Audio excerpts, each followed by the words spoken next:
푸른길의 20년을 정리하는 회고의 시간을 저희가 오늘 가져볼까 합니다. 먼저 저희가 이야기를 하기 전에 이제 자기소개를 좀 먼저 시작을 해야 될 것 같습니다. 저는 올해 푸른길에 이사가 된 김수란입니다. 반갑습니다. 네, 안녕하세요. 저는 푸른길을 조성할 당시에 환경운동연합의 사무처장도 했었고 대표도 했었습니다. 임낙평이라고 그럽니다. 푸른길을 시작할 때 조금 전에 이야기했는 우리 임낙평 의장님과 같이 처음에 환경운동연합에서 시작을 해서 푸른길 초기에 구체화하는 작업에 기반을 마련했던 송인성입니다. 네, 안녕하십니까. 저는 이근우입니다. 저는 이 임낙평, 송인성 두 분들 중심으로 푸른길을 가꿔야 되겠다, 푸른길로 조성하자라고 운동을 치열하게 해서 이제 푸른길을 본격적으로 조성이 되고 할 그런 와중에 저도 참여하게 됐는데, 저는 환경운동연합에서 활동하고 있다가 환경운동연합에서 또 푸른길 운동으로 이렇게 넘어오면서 관여하게 됐습니다. 지금은 이제 이사도 마치고 평회원으로 가끔 푸른길을 걸으면서 시민들과 함께 하고 있습니다. 감사합니다. 저는 김길수입니다. 저는 여기를 참여하게 된 동기는 환경연합 운동 회원으로 제가 가입을 하게 됐습니다. 그러는 과정에서 저 직업이 조경 관련해서 쭉 업무를 하다 보니까 여기에서 같이 자문을 하면서 활동을 하자, 이것이 계기가 되었고 처음부터서 참여를 하게 됐습니다. 그리고 이후에 제가 중간에 대표를 맡아서 활동을 하고, 지금도 푸른길에 대한 애착은 여전하고, 또 광주의 활동을 위해서는, 광주의 푸른길을 위해서는 더 활성화를 시켜서 더 멀리 뻗어나가는 길이 되었으면 하는 생각을 합니다. 감사합니다. 안녕하세요. 현재 푸른길 이사장을 맡고 있는 김경일입니다. 저는 푸른길 운동본부에서 사단법 푸른길을 만들 때부터 이사로 참여했습니다. 그런데 하다 보니까 대표를 맡게 됐는데요. 지금 푸른길이 더 확대되도록 역할을 좀 할 생각이고, 그동안에 애써서 만든 것도 기록을 좀 해서 기록 작업을 할 생각으로 역할을 열심히 하려고 하고 있습니다. 네. 저희가 푸른길이라고 하는 이름이 전국적으로 이렇게 일반어처럼 부르기까지의 시간의 처음 시작을 저희가 얘기를 해야 될 것 같습니다. 저희가 어떻게 이 푸른길이라고 하는 그 시작을 알리게 됐는지, 아니면은 그 전에 어떠한 과정들로 푸른길을 시작하게 됐는지를 좀 이야기해 주십시오. 광주라고 하는 광주 푸른길은 광주 도시 역사의 한 단면일 수가 있습니다. 지금도 시민들이 푸른길을 활용을 하고 있고, 또 확대해야 된다, 그래야 된다, 안 해야 된다, 이런 논란도 있습니다만은, 저희들이 90년대 환경운동을 하면서 그동안에 이제 많은 독서도 하고 그래요. 그때 미국의 월드워치 연구소에서 매년 간행하는 지구환경 보고서라고 하는 책자가 있습니다. 매년 간행을 하는데, 거기서 딱 그런 사례가 나오더라고요. 사례가 도시는 변하지 않습니까? 산업화가 되면서 철도가 놓여지고 또 도로가 뚫리고 자동차가 나오고 이게 순차적으로 발전을 하는데 유럽이나 미국의 많은 도시들에서 과거의 초기에는 철도가 주로 역할을 했고 20세기 들어오기 직전에는 마차가 다녔다가 자동차가 다니잖아요. 그런데 1950년대부터 이제 철도가 불편하기 시작해요. 60년대. 그래서 많은 폐선이 발생을 하는데 그 연구소에서 보면은 미국의 경우 그렇게 많은 폐선 부지들을 소중한 도시의 공동 공간, 녹지 공간 이렇게 가꿨던 사례들이 아주 기술되어 있어요. 광주가 이제 당시에 광주의 가장 큰 수건 사업 중에 하나가 도심을 지나는 이 철도를 워낙 시민들의 생활을 침해하는 공해를 제공하고 오염을 제공하고 소음을 제공하고 아주 애물단지가 되어서 그야말로 우리 광주의 수건 사업이 도심 철도를 이설하는 것이었어요. 그래서 다행히 그때 당시 90년대에 이전을 한다 하는 그런 방침이 결정을 하고 프로세스를 하는 과정이 있었어요. 그래서 광주에서 저 철도가 폐선이 되면은 서구 스타일로 푸른길 공원을 조성을 하자. 그래서 미국에서는 레일 투 트레일 컨서번시, 레일을 오솔길로 만들자, 보존하자 하는 그런 운동인데 가로쳐 놓고 그린웨이라고 그랬더라고요. 그리고 유럽은 그런 또 그린웨이 운동이 있고 호주도 있고 그래서 이 운동을 이제 광주시가 이 작업에 들어가면은 진짜 그런 사례들을 받아가지고 추진을 하자 해서 그렇게 해서 맨 처음에 시작을 했던 것입니다. 그래서 학문적으로 접근을 하고 또 푸른기루 구조 이런 거를 상세하게 열을 하고 토론회만도 상당히 많이 했습니다. 근데 이제 당시에 이제 출발점이 이 철도가 한 70년 됐는데 주변에 사는 사람들은 굉장히 불편해. 자기 생활에 제약을 많이 받고 또 교통사고가 많이 났어요. 사망사고가. 그래서 주변에 있는 주민들이 철도를 옮겨두려고 굉장한 운동들을 많이 했었습니다. 그게 이제 첫 출발이 돼서 폐선하는 대체선을 이렇게 했는데 쉽지 않았는데 그럴 때 우리가 이제 같이 그 주민들과 함께 철도 이설에 대한 것을 같이 했고 그러면서 그 다음 생각이 어떻게 이것을 활용하느냐. 그분들은 처음에는 그동안에 굉장히 어려웠기 때문에 제약을 받고 어렵기 때문에 도로 내주라 주차장 내주라 이런 그러면 자기 집값도 올라가고 이렇게 생각을 했었어요. 근데 그분들을 우리 임낙병 또 환경운동 연합에서 같이 만나서 설득하고 이렇게 했는데 또 광주시 입장에 봐서는 이 철도를 옮기면은 그 대체 지금 옮겨진 그 땅과 모든 것은 광주시가 돈을 내서 다 해주고 이 땅을 받는 게 대체 이렇게 되기 때문에 그게 한 500에서 1000억이 들어요. 그 시민들을 환경운동 당시 연합, 그다음 철도 이설 시민 단체들 이렇게 같이 토론하고 해서 자기들한테 보탬이 된다. 주민들한테 그 설득이 이루어져서 당시 시장님이 이것을 공원으로 만들겠다 하는 이렇게 기자회견에서 구체적인 출발이 이루어졌죠.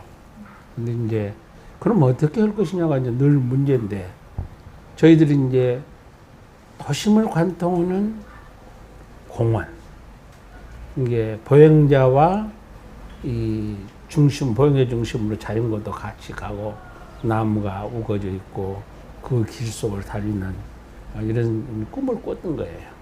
그래서 이제 그것을 시민들하고 계속 주변 특히 주민들하고 같이 이야기해서 그분들의 동의가 있고 해서 함께 같이 움직이는 그런 입장이 돼서 그것이 구체화됐죠. 그래서 이제 소위 협치, 도시 행정하고 그 다음에 우리 시민단체하고 그 다음에 주민들하고 거기에다가 기업까지 같이 합했으면은 얼마나 좋을 것인가. 그래서 이제 이루어진 겁니다. 처음에 이것을 이해 못하는 행정에서는, 광주시에서는 이미 설계를 다 해놓아서 그대로 맞춰서 흘러간 것을, 그것은 시민과 같이 설계도 좀 고치자. 그래서 한 6개월 동안 서로 그 고민을 많이 했고, 그래서 이제 중간중간 시민들의 의견을 받아서, 우리 전문가의 의견을 받아서 그 계획을, 설계를 고쳐가면서 이렇게. 그러니까 시민들이 그러면은 뭐 참여해야 될 것 아니냐. 그리고 시민 참여가 구조에 대한 여러 가지 활동을 했는데, 그 활동이 이제 우리 임낙병 위원장이 집중적으로 많은 활동을 해서 기업도 참여하고 시민도 참여하고, 그래서 내가 이제 헌수 기금 운동 이렇게 해서 이게 지금 만들어진 겁니다. 제가 알기로는 시민들을 어떻게 보면은 이해시키는 과정 내지는 또 한편에서는 또 동해 대책위들이 또 있었다고 해가지고요. 또 이낙평 위원장님께서 그 시민들을 동마다 이렇게 어떻게 보면은 푸른 길과 연결되어 있는 동에서의 시민들을 이해하는 폭과 또 그런 것들을 또 어떻게 과정상 안에서 녹여냈는지를 좀 얘기를 듣고 싶습니다. 방향이 푸른길 운동 그러면 3단계로 나눠집니다. 푸른길 운동이 첫 단계는 푸른길로 폐선 부지가 활용되도록 하는 그 운동이었습니다. 당초에는 교수님께서 말씀하셨습니다만은 계획이 없었습니다, 시에는. 그리고 매각을 한달지 이런 계획이었기 때문에 한 3년 걸렸습니다. 그 과정에서 푸른기로 결정하게끔 하기 때문에 어떻게 보면은 시가 그런 결정을 해라 하는데 시는 열중시하고 있기 때문에 시하고 서로 갈등하고 대립했던 이런 운동이다. 그러면 두 번째 단계는 이제 시가 결정을 내린 다음에 이제 시민 참여 푸른길을 갖자. 그래갖고 거버넌스 운동으로 간 겁니다. 시행정과 저희 민간과 주민과 또 푸른길 운동에는 많은 기업들도 참여를 했는데 기업과 그야말로 어떻게 보면 거버넌스로 이거는 푸른길을 가꾸자. 그래서 그 조성 계획 과정에서부터 조성까지 함께 갔던 겁니다. 거의 2단계고. 그다음에 조성한 다음에 현재와 같이 여러분들이 관리하는 부분도 행정이 일방적으로 관리하지 말고 시민 참여하에 이것은 가꾸고 조성하면서도 새롭게 가꾸고 하자. 이렇게 3단계로 나눠지거든요. 그래서 두 번째 단계가 그야말로 시민 참여 푸른길을 어떻게 할 거냐. 100만 그루 헌수운동을 비롯해서 다양한 운동 사례들을 우리가 이제 전개를 한 거죠.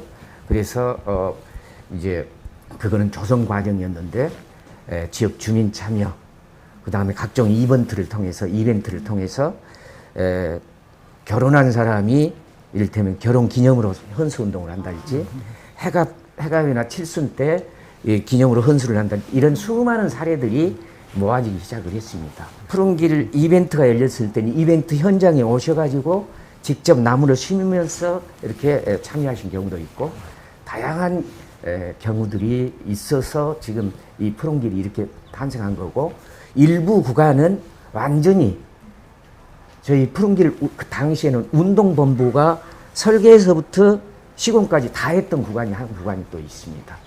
그거는 시하고 거버넌스에서 시로부터 받아 가지고 했던 그런 구간이 있었어요. 그래서 푸른길 조성 과정의 에피소드나 여러 가지 시민 참여의 과정은 굉장한 많은 얘기들이 존재를 하고 있습니다.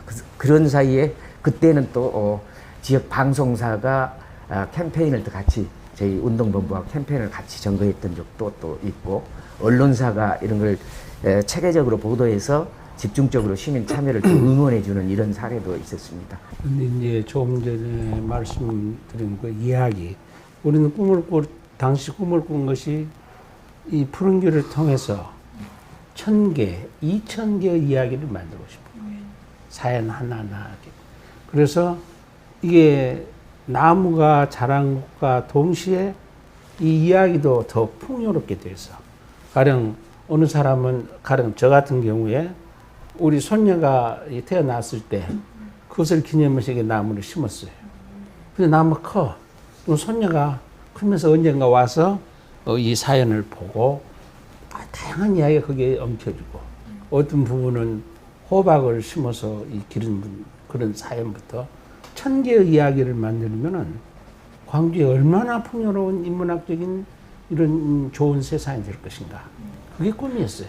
풍요로운 이야기를 만들자. 단순한 시설적인 의미가 아니고 이게 푸른길의 큰 의미가.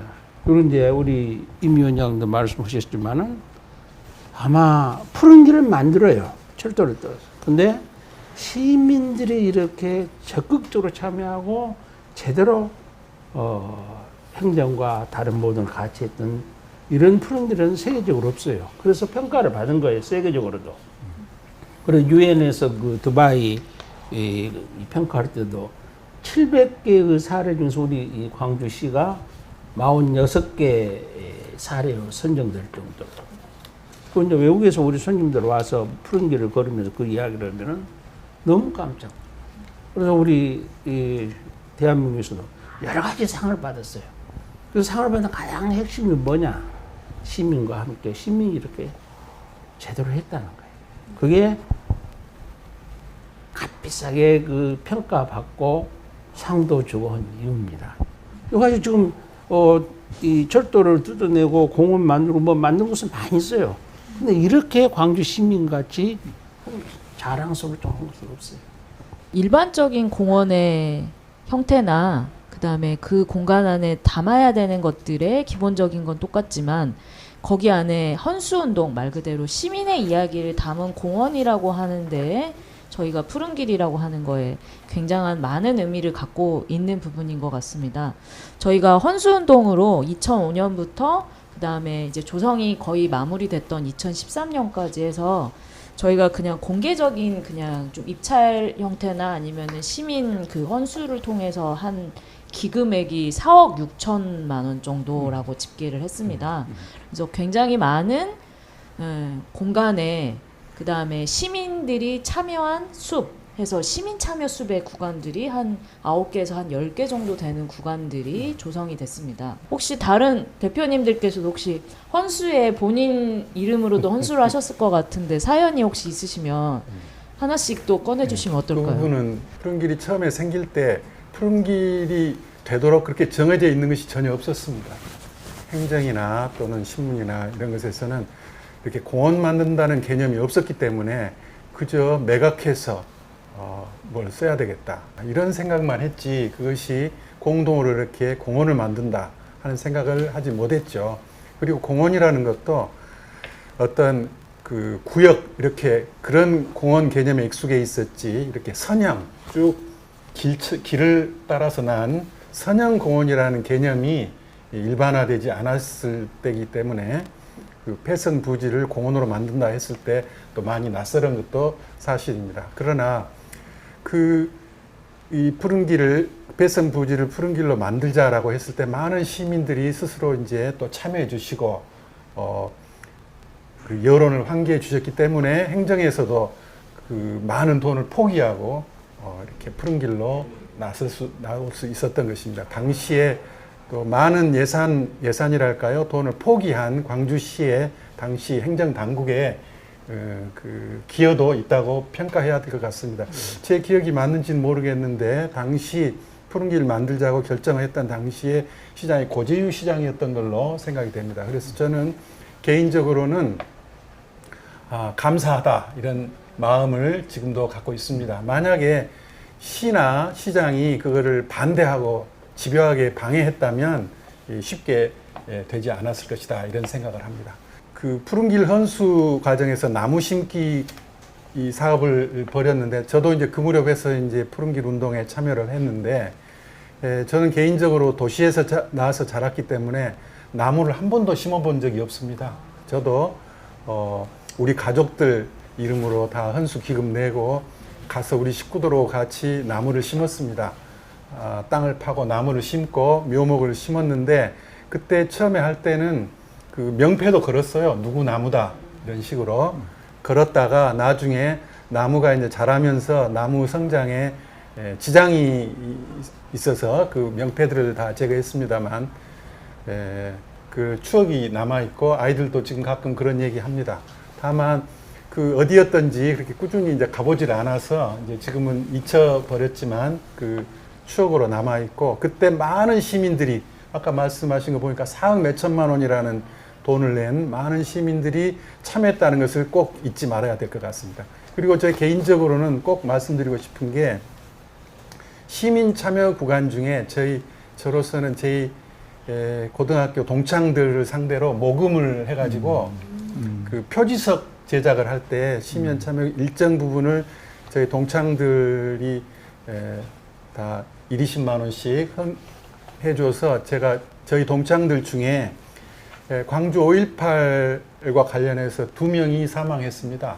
한 명은 5.18 당시에 김광석 하구라고 그때 사망했고, 또 노준현 하구라고 하는 분은 나중에 이제 감옥도 살고 한 뒤에 나중에 이제 사망을 했는데, 저희 친구 중에 2명이 그런 그 희생자가 있어서 그분들을 기념한다라는 뜻으로 그 추모의 숲 해서 그 두 사람 이름을 넣어서 표지석을 만들었는데, 그때 참여해준 저희 동창들한테 감사하고, 저로서는 가끔 이제 그 앞을 지나면서 표지석 잘 있나 이제 한 번씩 보는데, 송인성 교수님 말씀하셨다시피 사실은 알고 보면 여러 가지 사연과 여러 가지 그 알게 모르게 많은 참여가 있었다는 사실, 그리고 앞으로도 이게 가만 놔두면 저절로 나무가 자라고 이렇게 되는 것이 아니고 끊임없이 시민들이 관심을 가지고 이거를 다른 용도로 전용하거나 하지 않도록 관심을 가지고 감시하고 또 가꾸고 해야만 유지 발전할 수 있다는 것을 명심하고 우리가 항상 유념해야 되겠다, 이런 말씀을 드리고 싶습니다. 한 가지만 보태면은 지금 그때 이제 생각은 명표를 붙이고 이렇게 할 때 계속 관리를 했으면 좋겠다는 생각을 했어요. 그래서 이제 우리 이제 그쭉 위치별로 누가 어떤 나무를 심고 의자를 하고 어떤 표지석을 하고 이렇게 다 되어 있는데, 거기서 세월이 지나면서 없어지니까 최근에 제가 이제 푸른기운도 여기 이제 연락을 해서 제 친구가 서울에 있는 친구들이 제가 부탁을 해서 이렇게 헌수에 참여했던 사람들이 있어서 그때 이제 하고 나서 사진을 찍어서 보냈는데 지금 보내고 싶었다는. 근데 찾을 수가 없는 거예요. 그러니까는 그렇게 나는 몇 년마다 한 번씩 이렇게 그때 이 헌수 보고 참여했던 사람들한테 이 나무가 어떻게 변했다는 것을 전달해 주면 사진으로.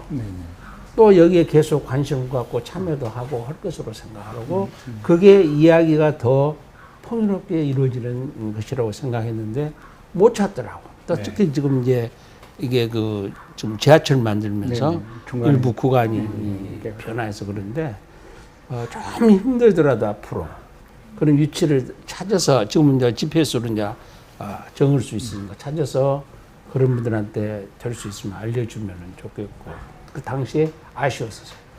저희가 헌수를 통해서 푸른길의 많은 구간을 시민들의 이야기로 채워가기도 했지만, 저희가 좀 도심에 있는 철도를 훼손하고 만들었던 그 공원의 특성을 좀 살리기 위해서 공원 공간에 어떻게 보면은 철도의 옛 기억들이 갖고 있는 공간들을 좀 되도록이면 많이 남기려고 좀 노력을 많이 했었죠. 그래서 저희가 어떻게 보면은 특별하게 저희가 마지막 구간인 남광주에 그 트레이드마크처럼 저희가 기차를 가지고 오는 대단한 사건이 하나가 있었죠. 그거를 좀 추진해 주신 저희 송 대표님께서 한번 얘기를 해주시죠. 당시 이제 두 가지, 하나는 남광주 역사를 우리가 확보를 못한 것이 아쉬웠고, 폐선되자마자 당시에는 공원으로 만든다는 생각이 없었기 때문에 그 다음날 그걸 다 밀어버려서 회복을 못했고요. 그다음에 이제 거기에 그 흔적을 하기 위해서 기차를 이제 그 칸을 좀 가지려고 하는데 어려워서 서울에 있는 마침 당시 제 친구한테 부탁을 하니 마침 당시에 이철 코레일 사장이 같이 친형제에서 그분이 우리를 이해하니까 이해해서 그 두 개를 보내주기로 이렇게 했어요. 거기다 아마 지금도 그 표지석이 있을 거예요. 근데 이제 광주역까지는 보내주는데 왔어요. 근데 철도를 걷어내버려서 여기까지로 올 수가 없어요. 근데 그것을 옮기는 데는 아주 크레인 갖고 여러 가지 작업을 해서 돈이 얼마든 그때 기억으로 4천 한 2, 300만 원이 소요돼서 당시에 부시장을 했던 이무진 부시장이 흔쾌하게 그 옮겨주는 비용을 해서 이걸 옮긴 겁니다. 그리고 이제 중간에 설계에서 이제 철도를 일부 이제 복원했던 그런 것이고요. 그러니까 여러 사람이 완전히 특수 작전입니다. 작전 완전히 특수차를 통해서 올 수가 없어요. 도로 차량이 많이 다니는 주간 시간에는 할 수가 없죠. 그래서 야간에 밤에 아주 그 철도를 들 수 있고 실을 수 있는 특수차가 당시에는 아주 국내에 별로 없었던 걸로 철도 뭐 이런 쪽에 아주 특수차가 있었는데 그 특수차가 와서 작업을 했기 때문에 그 정도 많은 비용도 발생하고 한밤중에 차량이 없을 때 이동을 했던 것이기 때문에 거의 그 차량 저쪽에 설치해서 세팅하는 것은 어떻게 보면 큰 군사 작전에 방불할 만큼 그런 큰 일이었습니다. 그 이철 사장한테 우리가 이제 감사장도 네. 보고 이렇게 참 그래서 좋은 일이었어요.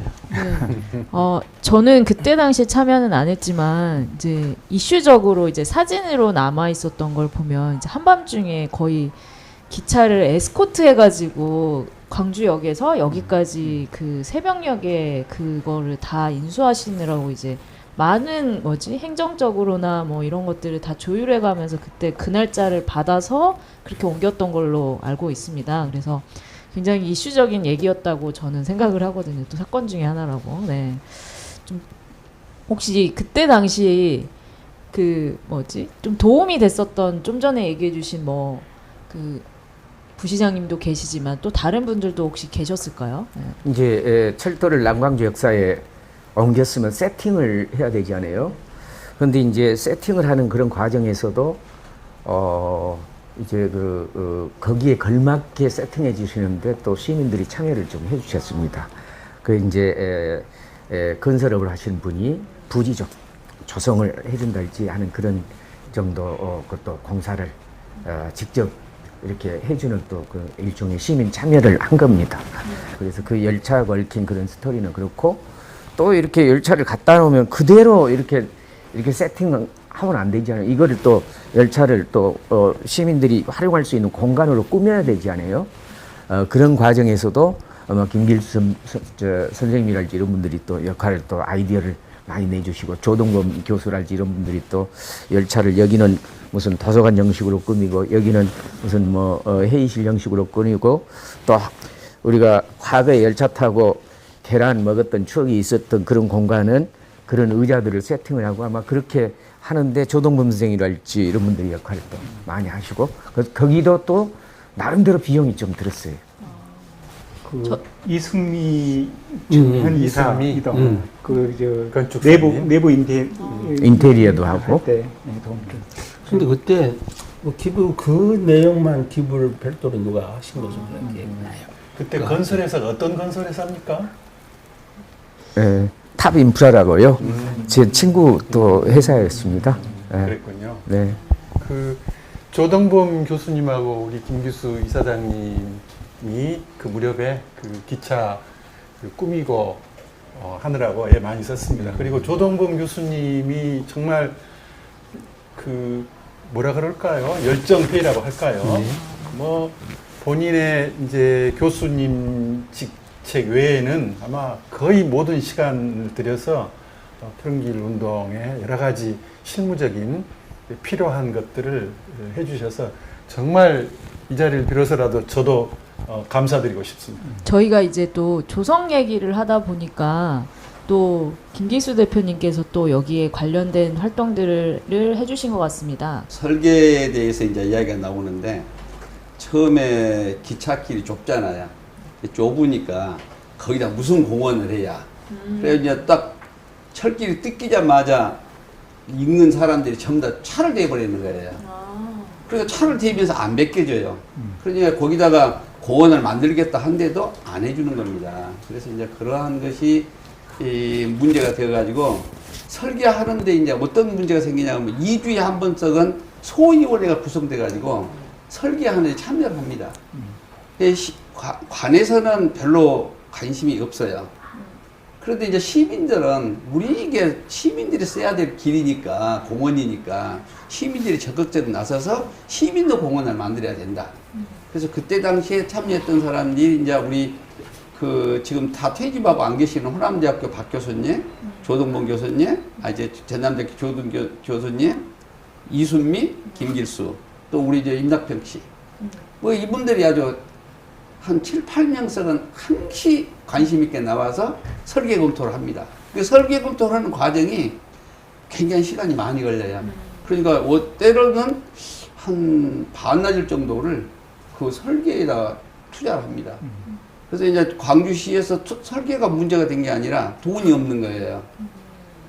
그래서 조대 앞에서 남강시장 입구까지 남강건설에서 기부를 했죠. 그러니까 그때에 우리가 이제 적극적으로 아마 그 나무 심는 시발점 역할을 해주는 것이고, 그 다음에 이제 빅마트 사장님께서 빅마트 뒤쪽에 있는 길에 나무를 기부해 줬죠. 그것을 이제 조동문 교수, 제가 이제 나무를 인수하러 가고 확인하러 다니고, 어떤 나무를 갖다 세웠으면 얘가 어울리겠느냐, 이제 이런 식으로 이제 계속 나무를 갖다 세우고 운영을 했죠. 그래서 이제 그것을 우리가 이 나무를 얼마만큼 잘하고 소중하게 컸냐, 그 다음에 기부된 나무는 어떻게 별에 있느냐는 것을 아마 한 달 정도 걸려서 모니터링을 했어요. 나무 조사를 했어요. 그래서 나무 조사를 해서 나무마다 전부 다 그 번호표를 붙이는데 시민들이 쫓아오면서 왜 그 나무에다가 못을 박냐 시비를 거는 거예요. 사실은 그 숲에다 약간 그 침을 약간 박는 것 뿐인데 그걸 가지고 이제 해서 하여튼 그렇게 해서 모니터링을 했습니다. 어떻게 보면은 대남로의 숲이 참 다른 사람들이 봤을 때 평을 좋게 했습니다. 왜 그러냐 그러면은 앞에 줄에는 느티나무가 식재돼 갖고 있었고 뒤쪽에는 철길 갓배대가 또 그 인도가 하나 생기다 보니까 화요일날 사람들이 굉장히 적극성을 가졌고 백운동 그쪽에 있는 사람들이 그 길을 굉장히 사랑했습니다. 근데 사실은 느티나무가 가로수로 오게 된 동기는 그 우리나라에서 자생수로 최초의 그 가로수가 생긴 것이에요. 1987년도에 대남도에 그 느티나무가 심어진 겁니다. 근데 그게 크면서 뒤쪽에 또 하나의 숲길이 생기다 보니까 그쪽 길은 참 사람들이 사랑하는 길이 만들어졌었죠. 네. 그래서 그 어떻게 보면은 푸른 길을 이용을 해가지고 주택이 지역이 변경되면서 아파트 단지가 아주 급속도로 확장을 합니다. 그 대표적인 것이 또 빅마트 뒤쪽 같은 경우에는 그쪽에다가 대놓고 영업하는 그 영업장이 생겨요. 그래서 푸른 길을 훼손한다고 막자 이제 이런 하고 다니면은 우리가 좋은 소리는 듣지는 못했죠. 왜 그러냐 그러면 푸른 길을 당분간은 만들어 놓고 다음에 사용하자고 해도 그 사람들이 생각할 때는 전혀 부당하게 생각하고 훼손을 많이 한 것도 사례가 됐죠. 그리고 이제 또 하나는 그 우리가 이제 푸른 길을 그 관리하고 가꾸는데 사실은 시에서는 이제 뭐 당신들 개인 단체니까 개인 단체에서 운영하십시오 이렇게 된 거예요. 근데 광주시에서 나와가지고 푸른 길에 대한 안내자가 없는 거예요. 이제 그것을 저희가 이제 단체에서 시하고 협의를 했죠. 그래서 적어도 그 방문자 센터를 운영하면서 한 사람 정도는 그걸 할 수 있게끔 만들어줘야 될 게 않겠느냐 해가지고 해서 아마 그것이 이제 계기가 돼서 앞으로도 방문자 센터 관리자는 푸른길에서 계속 운영할 수 있는 조건을 만들어진 것 같습니다. 저희가 푸른 길을 조성하는데 말 그대로 10년이 걸렸다고 저희가 얘기를 하잖아요. 그래서 그 사이에 또 시민들이 참여하는 그 설계안, 그 다음에 각 구역마다 또 시민들의 의견들이 굉장히 달랐기 때문에 또 공간의 협소함도 굉장히 다 달랐기 때문에 그런 것들을 좀 반영을 해서 저희가 조성을 마치는데 거의 10년이라는 시간이 걸렸습니다.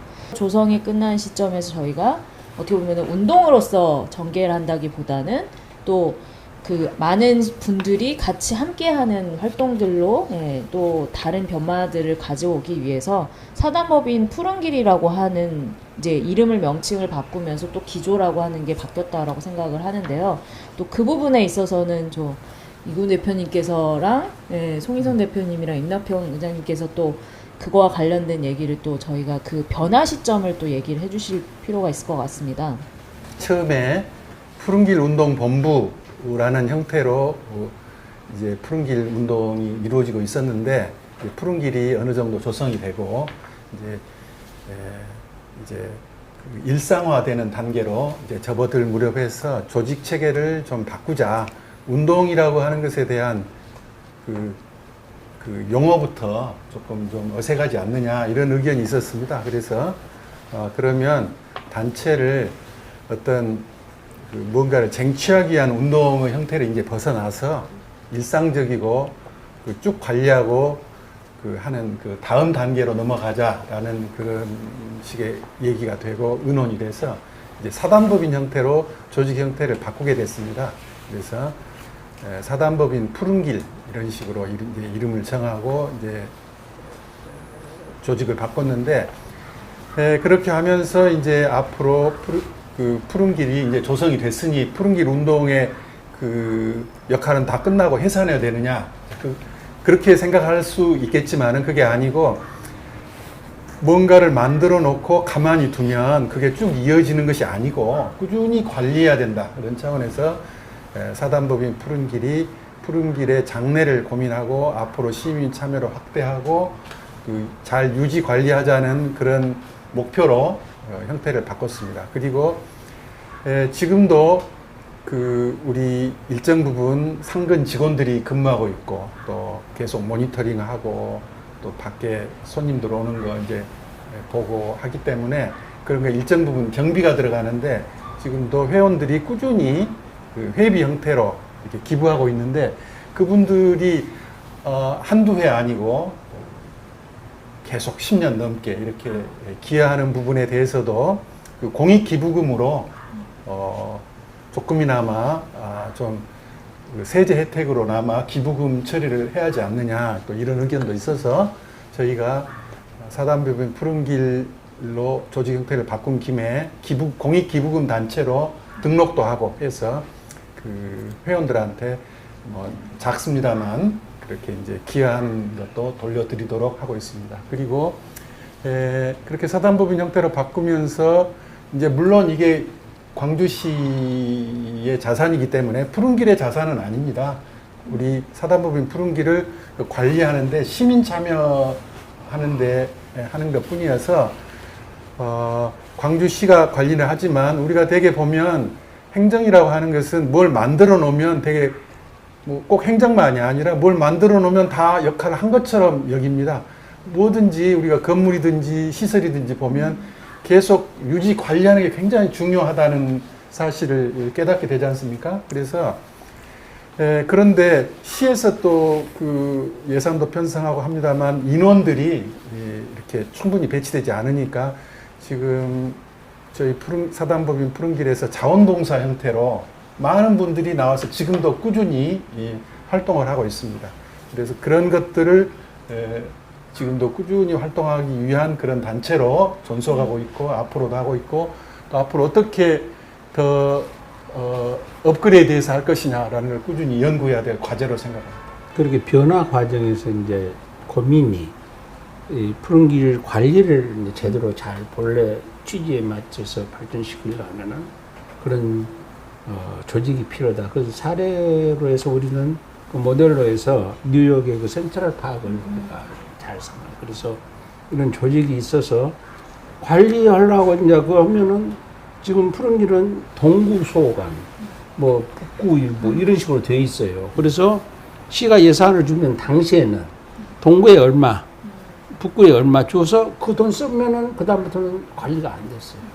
그래서 전체를 이런 조직한테 맡겨서 시민들이 봉사도 하고 체계적으로 나무도 전지도 하고 관리하는 이런 모든 것을 할 수 있는 기반을 이렇게 법인으로 만들어서 시하고 이제 법인한테는 시가 그런 예산을 집행할 수도 있고 이렇게 해서 그 꿈을 갖고 있었어요. 관리 예산은 지금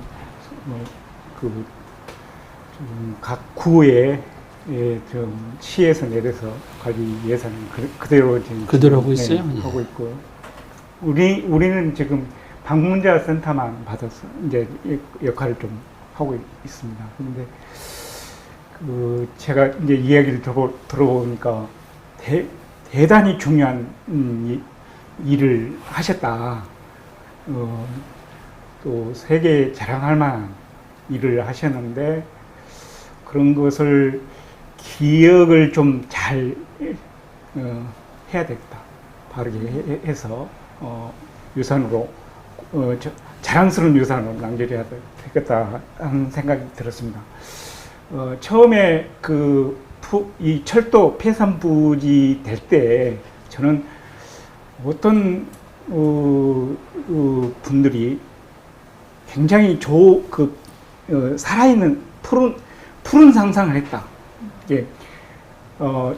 80년 민주화 도시의 주목과의 도시에 그런 상상을 할 수 있는 사람이 있어서 우리는 이 푸른 길이 만들어지고 지금 지켜가고 있다. 그래서 그 상상력이 대단히 좀 중요하다 생각을 했습니다. 지금 상태에서 고민을 해야 될 것이. 우리가 지금 1단계 푸른 길을 하면서 이제 놓쳐버린 게 뭐냐면은 그 주변을 같이 푸른 길하고 같이 도시계획도 하고 이렇게 해야 되는 그것이 제대로 안 됐었어요. 그러니까 지금 새로 많이 간다면은 그 주변을 함께 아우르는 도시계획이 되고 지금 이제 광주시가 광주역 주변에 지금 도시 재생 사업을 하고 있고 있는데 한번 잘못돼 버리면은 거기다가 지금 푸른 길을 연결하기가 굉장히 어려워요. 그러니까 그것을 계속 관심을 갖고 지금 재생 사업을 하고 있는 그 자체에도 푸른 길 연결을 고려한 설계가 되도록 이렇게 하고 그 다음에 이게 폐선이 되면은 자동차가 거기에 중간중간 다 가려고 그래요. 그러니까 송정리에서 광주역에서 송정리까지 교차로가 한 24개쯤 됩니다.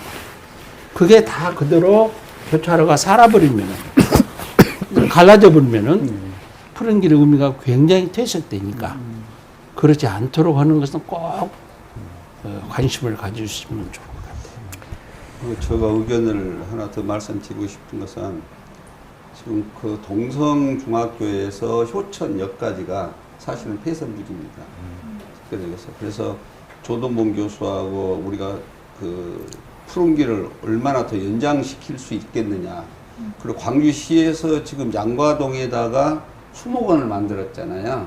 그래서 수목원까지 연결할 수 있는 길은 안겠느냐. 이제 이것을 고민을 많이 하면서 몇 번 탐사를 했죠.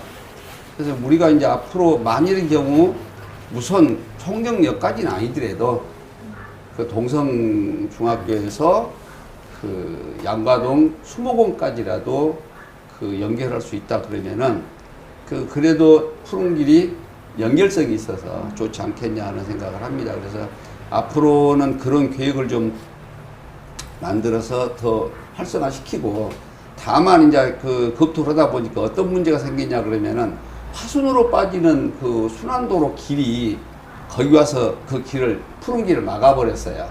그럼 거기를 어떻게 지내올 거냐. 이제 그것이 숙제로 남아요. 근데 그것은 뭐 지하를 뚫는다든지 얼마든지 할 수 있는 방법은 있겠죠. 근데 그렇게 내려온다 그러면은 지금 거기다 화물 주차장 같은 주차장도 만들어 버렸어요.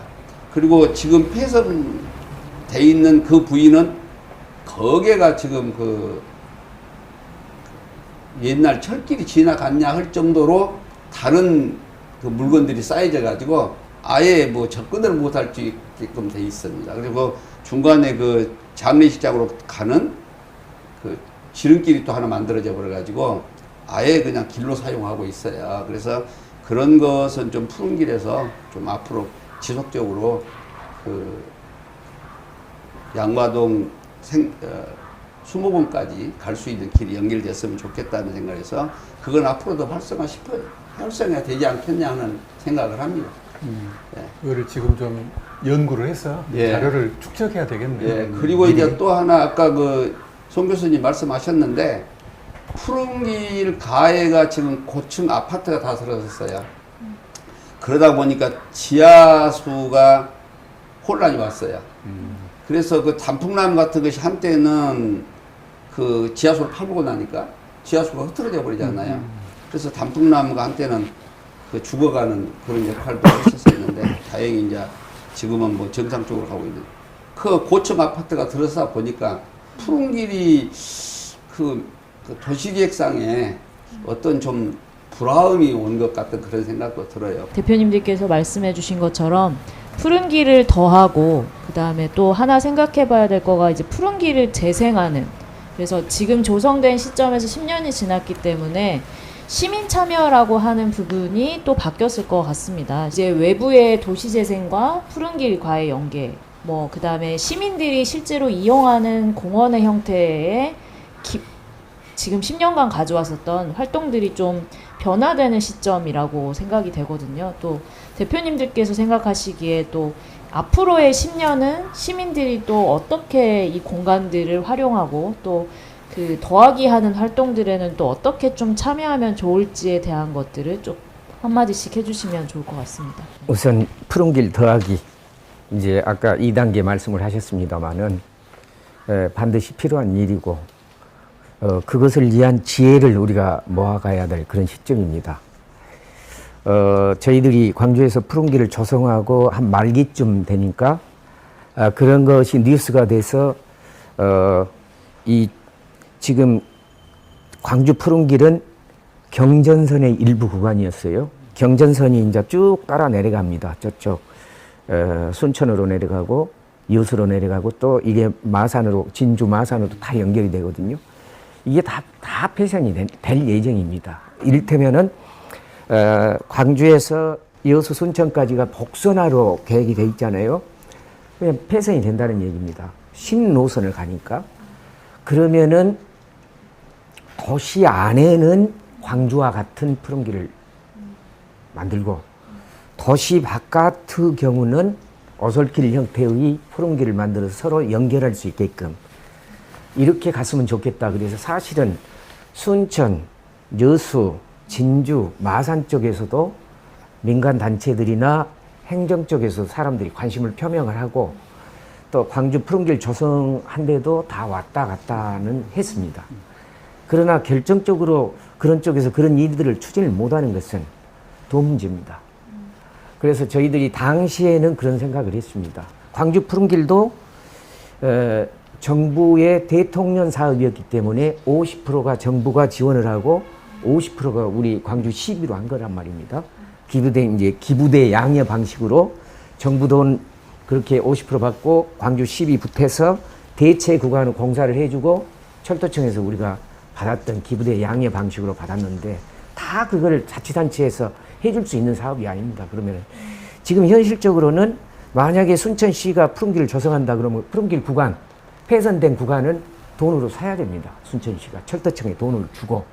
그래서 이런 문제를 해소하기 위해서 사실은 이제 국회 같은 데에 특별법을 좀 만들어서 철도 폐선 부지의 경우에 푸른길을 조성한다 할지 혹은 푸른길 가까운 이런 시민들의 공통 공간으로 이렇게 조성한다 할지 이렇게 갔을 경우에는 국비를 한 60, 70%, 50% 이상 이렇게 하고 시비를 해서 그 부지를 확보한 다음에 푸른길을 조성을 할 수 있게끔 조성 과정도 역시 마찬가지로 한 국시비를 국가 비용이랄지 자치단체 비용이 한 반반 정도로 하고 이렇게 갔으면 어쩌느냐 그런 어떤 특별법을 좀 한번 만들어보자. 옛날 그까지 논의가 됐었습니다. 어느 지역이나 다 철도 폐선 부지가 발생하면은 그거를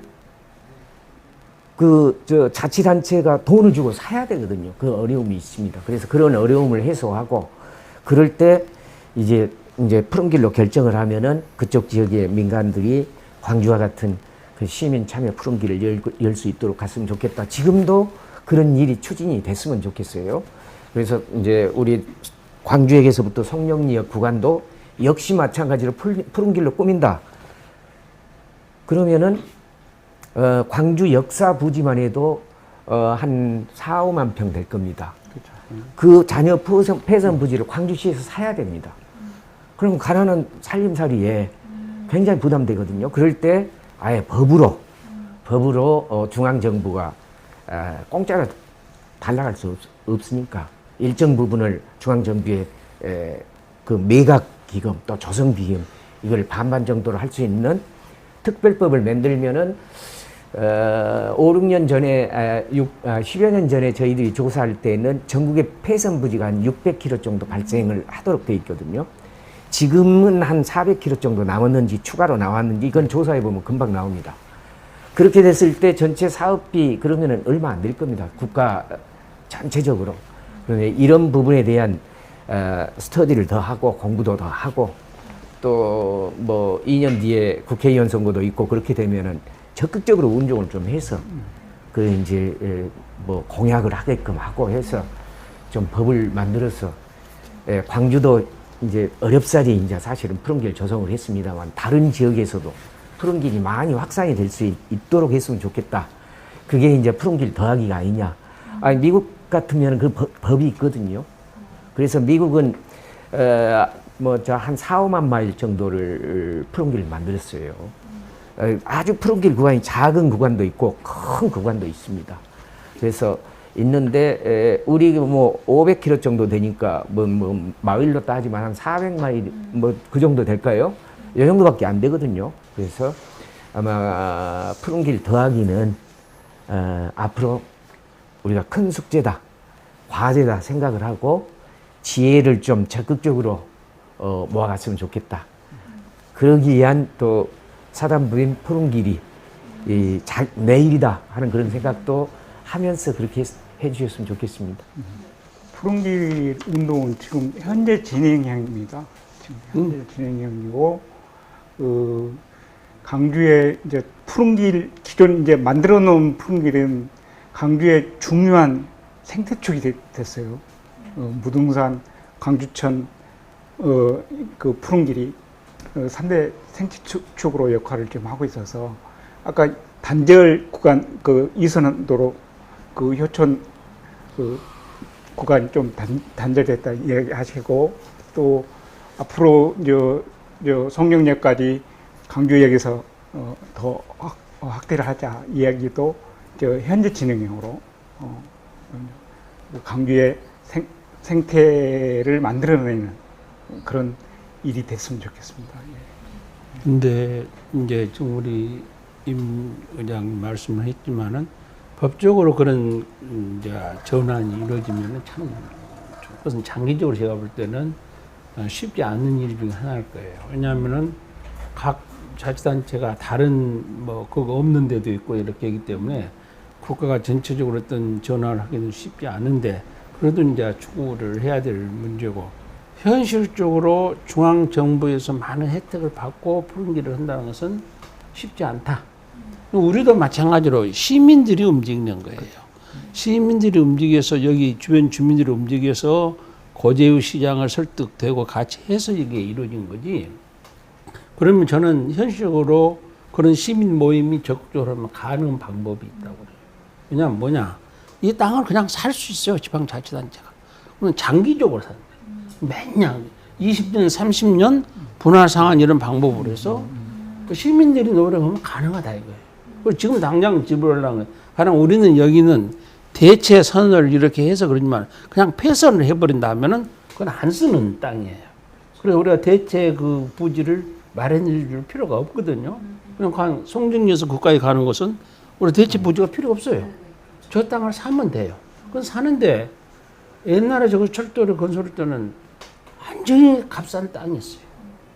그럼 저 땅을 폐선이 되기 직전에 또는 폐선된 직후에 바로 광주시가 도시계획적으로 공원으로 지정을 해버리는 거예요. 그러면은 저 땅값이 오를 수가 없어. 여기 있으니까. 이제 이 접근 방법은. 그래서 저걸 이제 또 다른 용도로 못 쓰니까 절도 중에서도 광주시에 파는데 30년, 30년, 50년, 50년 이렇게 분할 상환하도록 이렇게 하면은 저게 부담 없는 거예요. 그렇게 해서 접근하는 것이 좋고 그러려면 중심적인 그 조직 우리 같은 문제가 있으니까 다른 도시도 우리한테 배워가라 이거. 교육 프로그램 많이 해. 그래서 현실적으로 전략적으로 접근할 수 있는 방법이 얼마든지 있다. 오늘 옛날에는 우리는 대체적인 시설을 해줘야 되니까 돈이 많이 들어서 어려웠지만은 폐선된 것은 그렇게 비싸지 않아요. 이렇게 접근해 볼 수 있고 우리 이제 푸른길 우리 지금 법인 단체에서 외부 그런 데를 전부 모아서 교육 프로그램을 많이 시키면 좋겠어요. 그러면 원군이 더 많이 생깁니다. 지금 이제 송정리로 가는 것도 계속 이슈를 던지지 않으면 안 돼요. 지금 저 광주역 주변에 재생 사업을 하고 있다고. 재생 사업을 하고 있는데 이걸 연결할 수 있는 설계가 돼야 된단 말이에요. 근데 이미 다른 곳으로 다 된 상태에서 그걸 연결한다는 것은 불가능하니까. 그 관심을 우리가 이제 가져줘야 되는 거예요. 그래서 재생 사업이 이렇게 반영돼서 어쨌든 연결이 되도록. 근데 이제 좀 전에 지금 철도가 다니지만은 광주역은 저는 그 재생 사업도 활성화되려면은 광주에서 여기까지 오는 송도까지 오는 철도는 의미가 없어요. 얼마나 힘들어요. 저걸 이용한 사람들이 거의 없는데 주변을 차라리 더 잘 개발시켜주는 것이 주변 주민들한테도 좋은 거예요. 여러 대표님들 말씀하셨다시피 여러 가지 이제 비전과 아이디어는 있습니다만 가장 중요한 게 시민들이 좀 주체로 나서고 적극적으로 참여해서 우리 본인들과 우리 다음 후대를 위해서 뭐를 남겨줄 것인가 생각해서 적극적으로 관심을 가지고 참여하는 것이 제일 중요할 것 같다. 그렇게 하면 방법은 우리 송 교수님 말씀대로 여러 가지 방법을 찾을 수 있고 뭐 하니까 미리 쉽게 포기하지 말고 끈질기게 꾸준히 관심을 가지고 그 사람들이 모이고 공부하고 하는 것이 가장 좋은 일이다. 이 말씀 드리고 싶습니다. 사람이 결국에 가서 다 해내더라. 모이니까 되더라. 저는 그것을 많이 느끼고 살았습니다. 근데 요즘 그 우리 행정부 같은 것을 보면은 공무원들이 그 부동성이 돼요. 왜 그러냐면 전임자가 사람이 바뀌면은 이 탓이 오다 보니까 가능하면은 그 일을 하고 싶지 않아요. 그런다 그러면은 그 참여를 하게끔 말을 하고 계획을 짜고 그 사람들을 설득을 시키는 사람은 시민이 모여야 되더라는 이야기입니다. 그래서 그렇게 모이게 하려고 그러면은 어떤 주체가 나서서 동아리 활동을 해야 되겠더라. 그래서 학습을 하게끔 해서 그 어떤 광주시의 도시계획에 대한 철학을 스스로가 갖고 나도 정치에 참여하는 사람 중에 한 사람이라는 것을 심어서 그 사람들 목소리가 자꾸 커져야 되겠다는 것을 저는 많이 느꼈어요. 그래서 그러한 장소를 만들어 놓고 우리가 지금 푸른길을 만들었던 주최하신 분, 또 활동하셨던 분, 모든 분들이 나와서 철학 강의를 좀 했으면 좋겠다. 그럼 그 사람들한테 다른 것보다는 실제 푸른길에서 그 학습을 시키면서 그 행동으로 느끼게 한다 그러면은 그게 몸에 체득이 되어가지고 행동이 이루어지면서 같이 그 합한 마음이 이루어질 것이다 하는 생각을 합니다. 그래서 저는 시민 한 사람 한 사람이 푸른길의 중요성보다는 앞으로 우리 삶이 뭐를 가져야만이 중요한가를 깨우쳐주고 그게 푸른길로 돌아오게끔 터널하게 만들어주면 오히려 그것이 활동에서 크게 이바지하지 않겠냐 하는 생각을 수시로 많이 한 때가 있었습니다. 네, 저는 그것까지만 말씀드리겠습니다.